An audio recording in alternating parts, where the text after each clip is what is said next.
Right now on the National Weather Desk, wicked winds from coast to coast, toppling trees, trash homes. I'm not hurt, but I'm scared. While powerful storms flood communities again and again. Another top 10 high tide brought more of the beach into the neighborhood. Pollen power, signs of spring leave allergy sufferers sneezing and wheezing. Trees really bloom and produce a tremendous amount of pollen. Cicada invasion. Are you ready for billions of bug-eyed bugs to surface? What are the do's and don'ts when it comes to dealing with cicadas? And why a popular tree is about to be banned in one southern state. So the wildlife's not ready for it, the land isn't ready for it, so it has really become quite the problem child.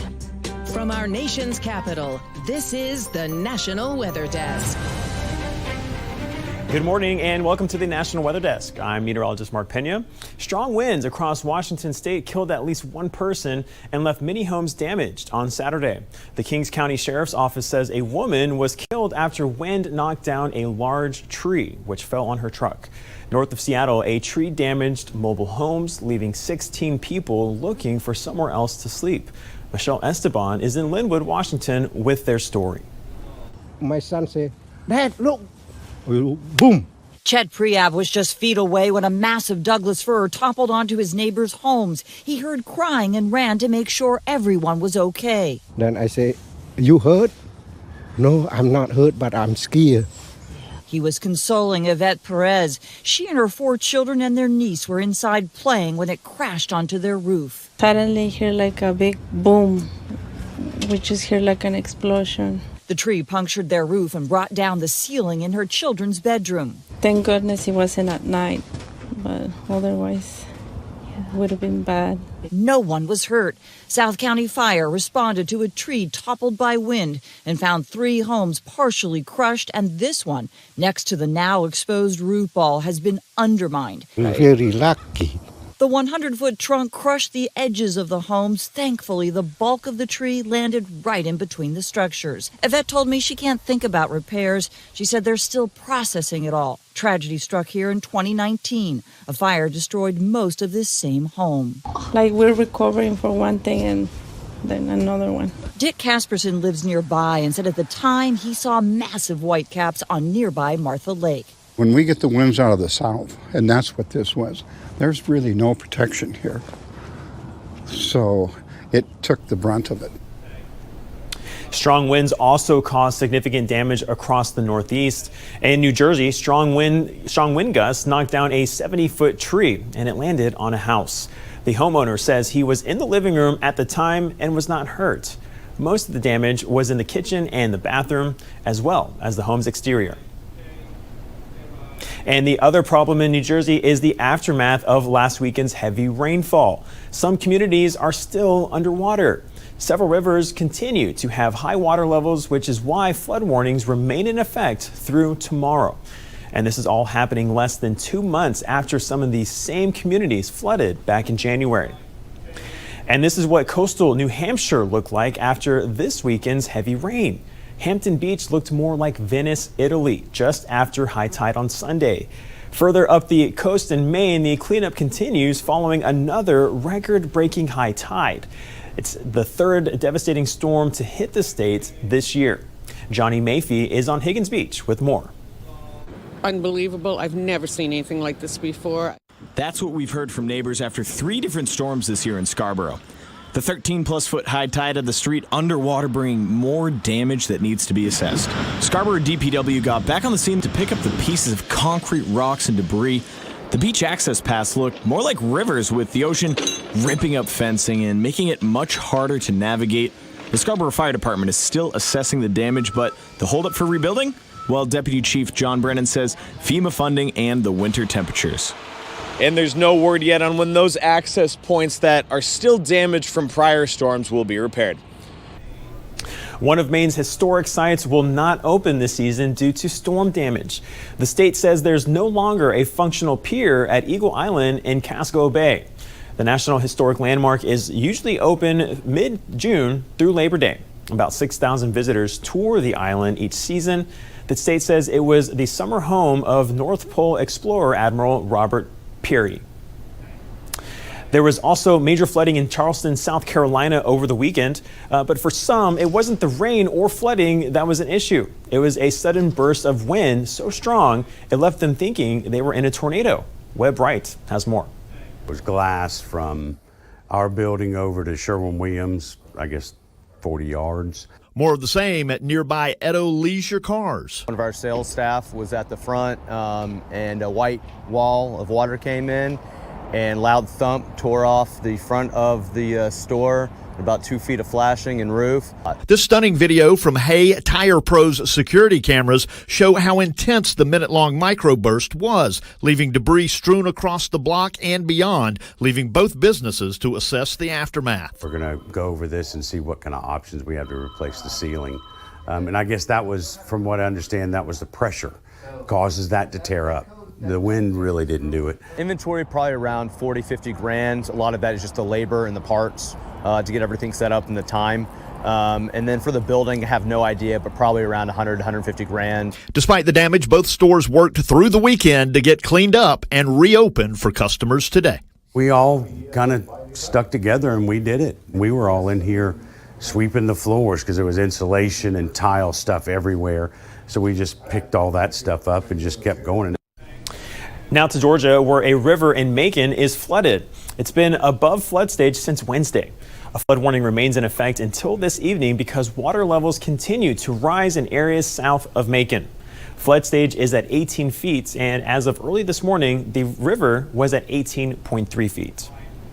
That storm system also brought flash flooding to south central Georgia. The county sheriff's office saying first responders rescued several people from flooded homes and drivers who were stranded in high water.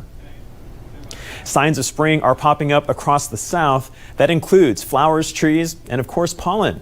That dreaded yellow powdery substance can cover everything. While it may make you sneeze and make your eyes water, it also means big business for some. Here's Jenna Harazo. It's estimated that 24 million people in the United States have seasonal allergies. That's according to allergyandasthmanetwork.org. While you might be sneezing more often, wondering when the pollen will go away, manager at Tidal Wave Auto Car Wash, Joe Lanfried, says this time of year for them is like hitting the lottery. Yeah, our volume increases exponentially, sometimes double the volume that we normally do because of pollen season. The tree pollen count for our area is very high this week, while grass and ragweed pollen is either low or moderate. Lanfried says some customers are coming back 6 or 7 times a week to get their car washed. I had a guy the other day that after he washed, he'd been over there about an hour vacuuming, and he came up to me and goes, I need to go back through again. I said, why? He said, there's still pollen on my car. I said, sir, that got on there within that hour. He says his workers are putting in long hours as they try to keep the car wash line down. We definitely have to work harder, and sometimes a little bit longer. But we try to compensate for it. Like today, I'll probably order pizza for everybody. We keep drinks on hand for them and things like that. We try to rotate them out and try to give them a break every so often. And as for why the pollen is so high right now, ABC 15's Ed Piotrowski has an explanation. In an El Nino year, you typically have a warmer and wetter than normal winter. And when that's the case, trees really bloom and produce a tremendous amount of pollen. While it certainly looks and feels like spring in the south, we haven't seen the last of winter just yet. Denver is preparing for what could be the biggest snowstorm in 3 years. The Mile High City could get up to a foot of snow starting tomorrow and lasting through Friday. Some mountain communities could even see 2 feet or more.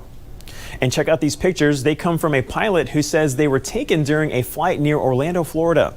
This isn't lightning. It's a phenomenon known as St. Elmo's fire, just like the movies from the 80s. The bright flashes of plasma happen when the atmosphere is heavily charged and a thunderstorm is likely nearby. It also tends to happen around pointy or sharp objects like the wings of an airplane. The pilot said it's completely normal and not threatening.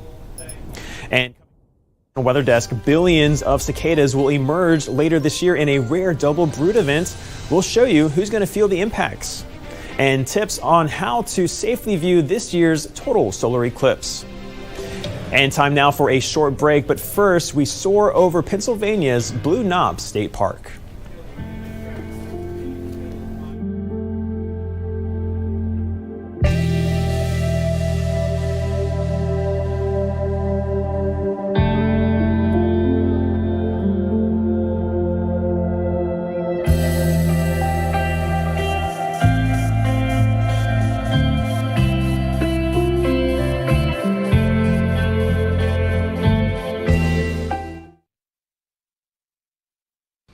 I'm meteorologist Charlie Lopresti with a look at the Northeast. We have a wide range in temperatures on the way in the Northeast today. Look at this. Many areas will be in the 50s. A few spots in northern New England will stay in the 40s. And there may be some spots down near New York and northern New Jersey that will nudge the low 60s. The good news is we'll have a lot of sunshine during the course of the day. The bad news is that wind stays active out of the northwest. That'll probably be the only complaint. We'll have a stiff northwest wind. That's about 2 o'clock in the afternoon. It'll be sun to increasing clouds as we go through Wednesday.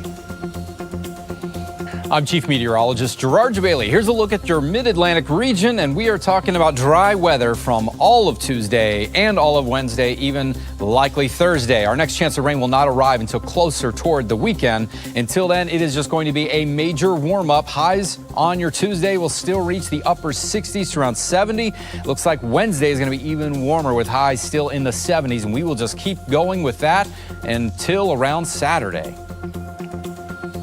Good morning. I'm meteorologist Charlotte Carl. Another day sitting right at our averages or just slightly above. We'll be mostly in the 70s across the area. Asheville, our cool spot at 68. We'll creep into the 80s and upper 70s in Florida and South Florida. So a bit warmer down there, but still nice and dry. Could see some of those higher level clouds. None of them rainmakers moving through the area. Most of us staying pretty dry. Could see an isolated shower or two pop up along the Gulf Coast in Louisiana over into Wednesday midday.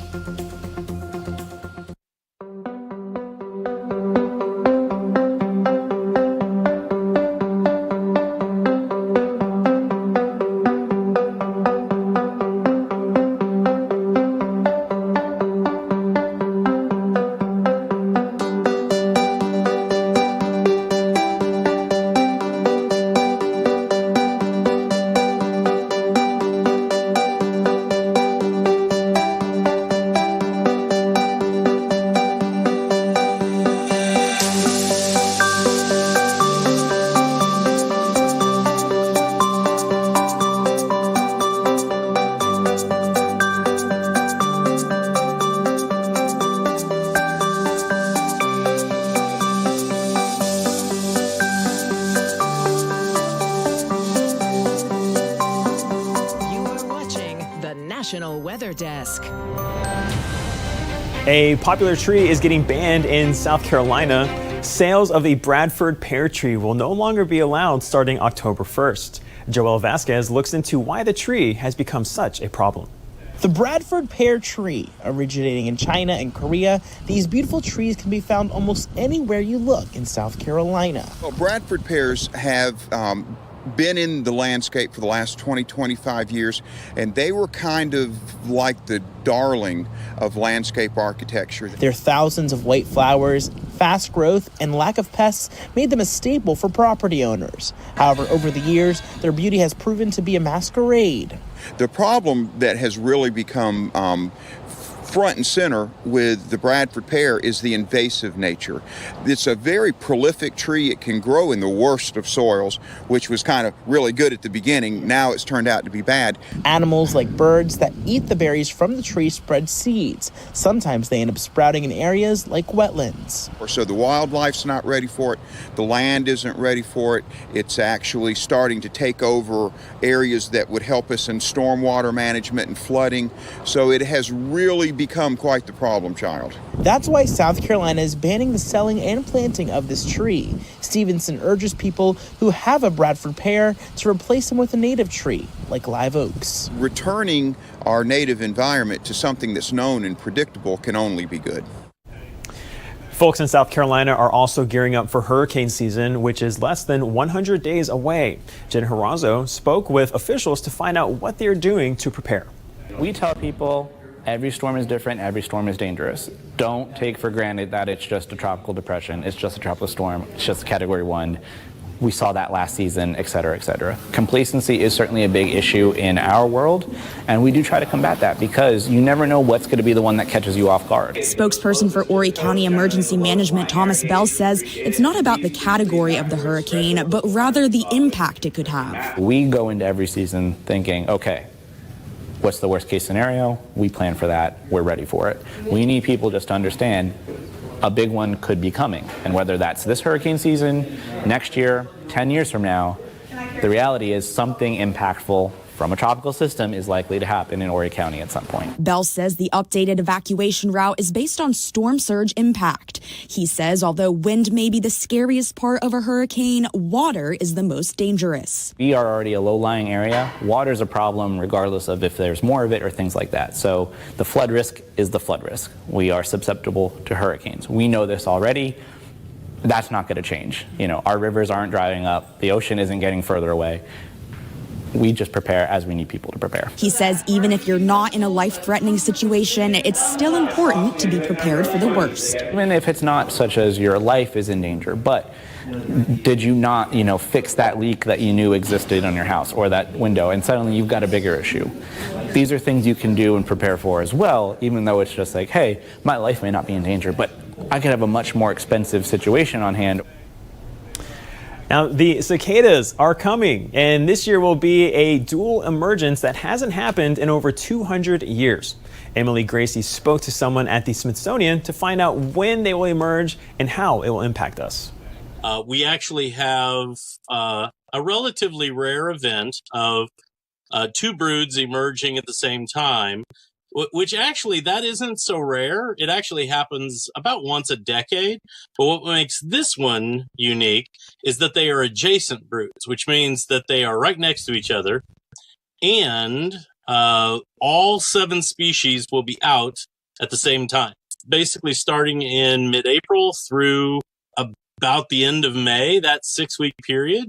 There will be trillions of cicadas out and trying to find mates and trying to create the next generation. What can we expect? Is this going to be disrupting our daily lives at all? While the cicadas themselves are not particularly harmful, they're not really going to cause damage to the trees because the trees have evolved with the cicadas.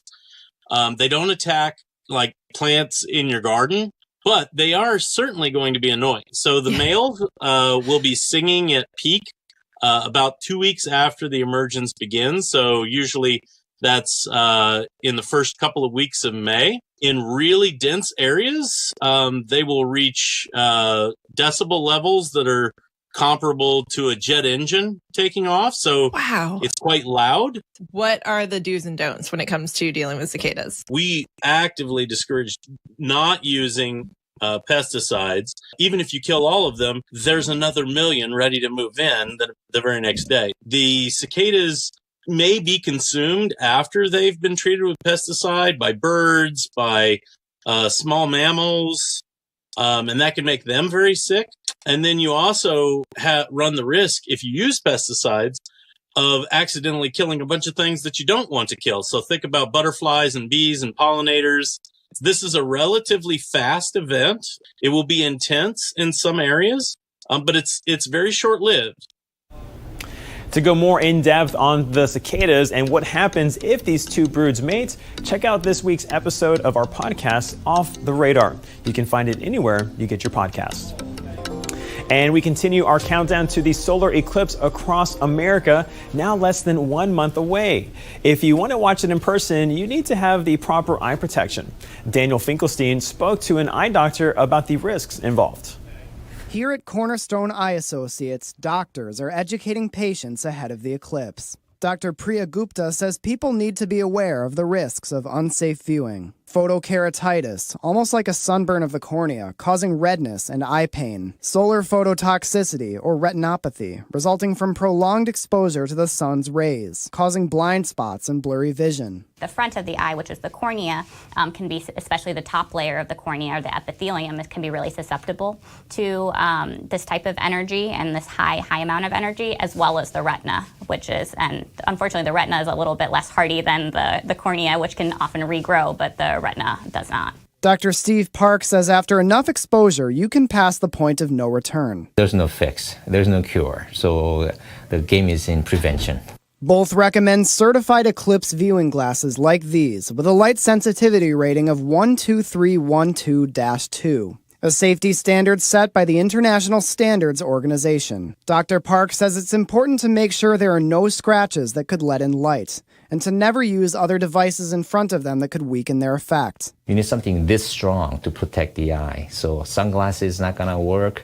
or binoculars or multiple pairs of glasses on top of your eye is not going to be adequate. And stay with the National Weather Desk as we count down the days until April 8th's eclipse. We'll have 3 hours of live coverage during the eclipse. We also have much more on the eclipse posted on our YouTube channel. Just search the National Weather Desk and be sure to subscribe. And time for a break, a short break. But first, we take in the views of Michigan's Grand Traverse Bay.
Weather Window, presented by the National Weather Desk. Take a look at this frozen waterfall. The video was taken off Highway 6 in eastern Utah this past weekend. It was bright and sunny, but when this was recorded, it was -3 degrees.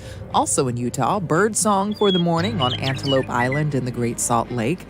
And then Wisconsin, sunrise over Lake Winnebago with sandhill cranes going about their daily business. Listen to Off the Radar, new episodes every Tuesday.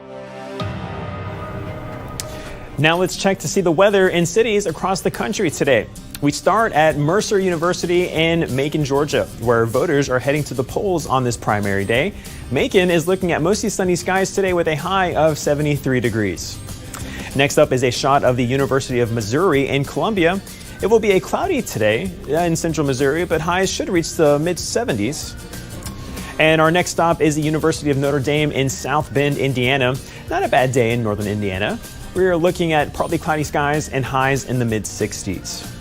And we wrap up this morning's university tour with a stop in State College, Pennsylvania, home of the Penn State Nittany Lions. Spring is clearly on the horizon in central Pennsylvania. It will be a breezy and warm today with highs of around 63 degrees.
Thank you for joining us. I'm meteorologist Mark Pena. Make it a great Tuesday, and we'll see you right back here tomorrow.